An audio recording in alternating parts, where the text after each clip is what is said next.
नमस्कार मित्रांनो, आज आपण अतिमहत्त्वाचा टॉपिक बघणार आहे. तो म्हणजे माहिती तंत्रज्ञान कायदा 2005, इन्फॉर्मेशन टेक्नॉलॉजी ॲक्ट 2005. तर मित्रांनो, राष्ट्रपतीची सही कधी झाली याच्यावर? तर जून, आणि लागू झाला हा कायदा 17 ऑक्टोबर 2000 मध्ये. त्याच्यामध्ये दुरुस्ती आहे, दुरुस्तीची तारीख आणि हे दिलेली आहे तारीख. चला तर आपण काही जे MPSCला विचारला प्रीचे क्वेश्चन बघणार आहोत, अतिमहत्त्वाचे, जेणेकरून आपल्याला ग्रामसेवक इतर एक्झामसाठी खूप महत्त्वाचे आहेत विषय मित्रांनो. याच्या माहिती तंत्रज्ञान कायदा 2005 हा ग्रामसेवकसाठी एक नाहीतर दोन, म्हणजे जवळपास एक प्रश्न किंवा दोन प्रश्न नक्की विचारणार. चला तर मित्रांनो, आपण सुरुवात करूया. पहिला प्रश्न काय म्हणते, माहिती तंत्रज्ञान अधिनियम 2002 अंतर्गत अवशिष्ट दंड हा किती रुपये आहे? तर 25,000पेक्षा जास्त नाही. दुसरा प्रश्न बघा, माहिती तंत्रज्ञान कायद्याअंतर्गत ॲसिमेट्रिक क्रिप्टो सिस्टम याचा अर्थ म्हणजे काय? तर आहे संरक्षित की पेयर पद्धती. तिसरा प्रश्न बघा, माहिती तंत्रज्ञान अधिनियम 2000 रिकामी जागा प्रकरणांमध्ये अपीलीय न्यायाधीश करण्याच्या तरतुदी केलेल्या आहेत.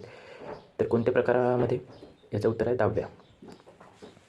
चौथा प्रश्न बघा, माहिती तंत्रज्ञान अधिनियम 2002च्या कलम 66 क मध्ये रिकामी जागा याबाबत उल्लेख आहे. माहिती तंत्रज्ञान अधिनियम 2000च्या कलम 66 कोणती उल्लेख आहे मित्रांनो?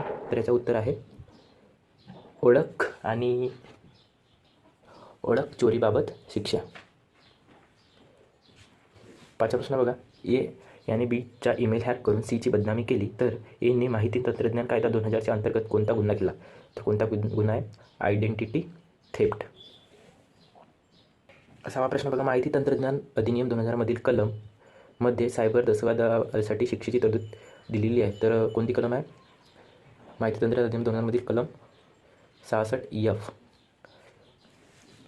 सातवा बघा, माहिती तंत्रज्ञान कायदा 2000 कलम 2EF नुसार ॲसिमेट्रिक क्रिप्टो सिस्टम म्हणजे डिजिटल सहीसाठी प्रायव्हेट की आणि डिजिटल सहीची पडताळणी करण्याची पब्लिक की याचा समास असलेली सिक्युअर की पेयर पद्धती हे EF.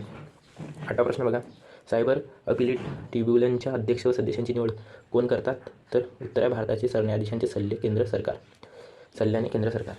नवा प्रश्न बघा, खालीलपैकी कोणत्या कायद्यांमध्ये सायबर टेररिझम या गुन्ह्याकरिता शिक्षेची तरतूद आहे? तर याचे उत्तर आहे माहिती तंत्रज्ञान अधिनियम 2000. 10वा प्रश्न बघा, माहिती तंत्रज्ञान कायदा 2000 अंतर्गत इलेक्ट्रॉनिक सिग्नेचरबाबत तरतूद खालील कलमात आहे. कोणत्या कलमात आहे? कलम 3E. 10वा प्रश्न बघा, प्रमाण अधिकारी म्हणजे कलम 24. याचं उत्तर 24 आहे मित्रांनो, म्हणून त्या साईडला असल्यामुळे या साईडला अन्वयी डिजिटल सही प्रमाण देण्यासाठी जिल्हा लायसन्स देण्यात आले आहे अशी व्यक्ती 24. त्याच्यानंतर 12वा बघा, माहिती तंत्रज्ञान अधिनियम 2000च्या कलम 66A मध्ये रिकामी जागा याबाबत उल्लेख आहे. तर काही कोणाचा उल्लेख आहे? दळणवळणाच्या या माध्यमातून आक्षेपार्ह संदेश पाठविल्या शिक्षा. 13वा प्रश्न बघा मित्रांनो, प्रमाणबद्ध गुप्त प्रणाली म्हणजे सुरक्षित चाव्यांची जोडीची यंत्रणा ज्यात रिकामी जागा ही अंकीय स्वाक्षरी निर्माण करते. तर याच्यावर उत्तर काय मित्रांनो? व्यक्तिगत चावी खाजगी. मित्रांनो, डायरेक्ट मी यांचं सांगत आहे जेणेकरून तुमच्या वेळ वाया न जाता डायरेक्ट अतिमहत्त्वाच्या प्रश्नांचा सराव झाला पाहिजे. 14वा प्रश्न बघा, माहिती तंत्रज्ञान कायदा 2000च्या अंतर्गत खालीलपैकी कोणत्या कृत्याला ईमेल बॉम्बिंग असे म्हणतात? तर उत्तर आहे वरीलपैकी कोणतीही नाही. 15वा प्रश्न बघा मित्रांनो, माहिती तंत्रज्ञान अधिनियम 2000 कोणत्या लॉली हेतूने अधिनियम केलेला आहे? तर उत्तर आहे इलेक्ट्रॉनिक कॉमर्सला कायदेशीर मान्यता देणे. 16वा प्रश्न बघा, माहिती तंत्रज्ञान अधिनियम 2000च्या तरतुदीने उल्लंघन करणारी एखादी कंपनी असली तरी त्याकरिता ती कंपनी जबाबदार असेल व शिक्षेस पात्र असेल. त्याच्यानंतर बघा मित्रांनो,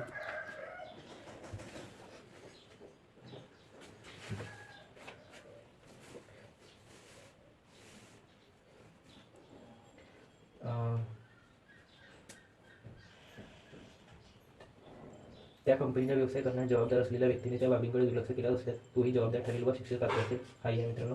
आणि सी पण आहे, ABC. आणि त्या कंपनीचा व्यवसाय करण्यास जबाबदार असलेल्या व्यक्तीने मुकाम नोंदणी दिली असल्यास तो जबाबदार ठरेल व शिक्षेस पात्र असेल. 17वा प्रश्न बघा, सायबर दहशतवाद ह्या गुन्ह्याकरिता माहिती तंत्रज्ञान कायद्यामध्ये कोणत्या शिक्षेची तरतूद केलेली आहे? असा कारावास जो आजन्म कारावासापर्यंत असू शकतो. 18वा प्रश्न बघा, माहिती तंत्रज्ञान अधिनियम अंतर्गत उर्वरित शास्तीची शिक्षा ही खालीलप्रमाणे आहे. 25,000. 19वा प्रश्न बघा, कळ जोडी म्हणजे काय? कळ जोडी म्हणजे व्यक्तिगत कळ व त्याच्याशी गणितीय संबंध असलेली सार्वजनिक कळ. 20वा प्रश्न बघा,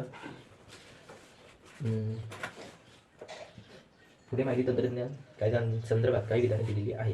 वरीलपैकी कोणती विधान बरोबर आहे? तर आपण बघूया. बरोबर असलेले विचारात मित्रांनो, हा कायदा संपूर्ण भारतात तसेच गुन्हा घडल्यास बाहेरही लागू आहे. आणि क बरोबर आहे. पोलीस अधिकारी फक्त संशयावरून वॉरंट शिवाय अटक करू शकतात. 21वा प्रश्न बघा. आणि एकतर्फी प्रेमातून बला सतत मोठ्या प्रमाणात लव यू असे इतके ईमेल पाठवले जेणेकरून बचा ईमेल अकाउंट नष्ट झाला आणि गुन्हा केला काय असल्यास शिक्षा काय? सायबर विषय कायद्याअंतर्गत खाली पर्यायातून उत्तर निवडा. तर याच्या उत्तर मित्रांनो, आणि गुन्हा केला शिक्षा 3 वर्षापर्यंत कारावास आणि किंवा 5 लाखापर्यंत दंड. 22वा प्रश्न बघा. माहिती तंत्रज्ञान कायदा 2000 कलम 71 नुसार जी व्यक्ती नियंत्रक किंवा दाखला देणारे अधिकारी यांना परवाना किंवा डिजिटल सिग्नेचर मिळवण्याकरिता चुकीची माहिती देतो त्याला 2 वर्षापर्यंत शिक्षा किंवा 1 लाखपर्यंत दंड किंवा दोन्ही होऊ शकते. त्यानंतर कच्चे प्रश्न बघा मित्रांनो. वर्षाखालील मुलांना अश्लीलता, खोटेपणा किंवा वैयक्तिक माहितीचा गैरवापर टाळण्याची IT ॲक्ट 2008 मधील 67B सेक्शन मदत करतो. हा ASO मुख्य 2016ला विचारलेला आहे. त्याच्यानंतर बघा, काही कोणते विधान बरोबर नाही. सर्वोच्च न्यायालयाने 2024 मार्च 2015 रोजी सायबर कायद्यातील तरतुदी काढून टाकली. ज्या तरतुदींमुळे एखाद्या इस्मानं खोड व साडपणे अपमानकारक मजकूर वेबसाईटवर टाकल्यास त्याला अटक करण्याचा अधिकार दिलेला होता. बरोबर आहे. सर्वोच्च न्यायालय माहिती तंत्रज्ञान कायद्याने कलम 66 रद्दबातल ठरवले. हे बरोबर आहे. सर्वोच्च न्यायालयाने असे देखील म्हटले की 66A ची तरतुदी स्पष्टपणे भाषण व अभिव्यक्ती स्वातंत्र्य यांच्या मूलभूत हक्कावर परिणाम करणारी आहे. हा बी बरोबर आहे. तर चुकीच्या काय मित्रांनो, हाच आहे. सर्वोच्च न्यायालयाने माहिती तंत्रज्ञान कायद्यातील कलम 69 ते 79 आणि तरतुदी देखील काढून टाकलेल्या आहेत. शेवटचा प्रश्न बघा मित्रांनो.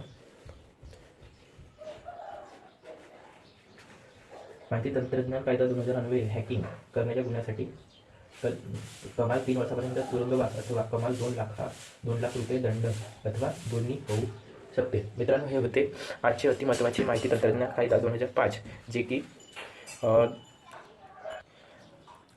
की राष्ट्रपतीची सही 9 जून 2002ला झाली आणि आपला लागू झाला हा 17 ऑक्टोबर 2002ला. तारीख पण विचारू शकते मित्रांनो. हे अति महत्त्वाची तारीख दिलेली आहे जेणेकरून तुम्ही लक्षात ठेवू शकता. आणि शेवटी म्हणजे पूर्ण तुम्हाला स्क्रीनशॉट काढण्यासाठी पूर्ण पेजेस A4 साईज करणार आहे. तर पूर्ण व्हिडिओ बघा. स्क्रीनशॉट तुम्ही मित्रांनो काढून घ्या आणि वाटल्यास रिव्हिजनसाठी स्क्रीनशॉट काढून गॅलरीमध्ये सेव्ह करून ठेवा मित्रांनो. दुसरा पेजेस.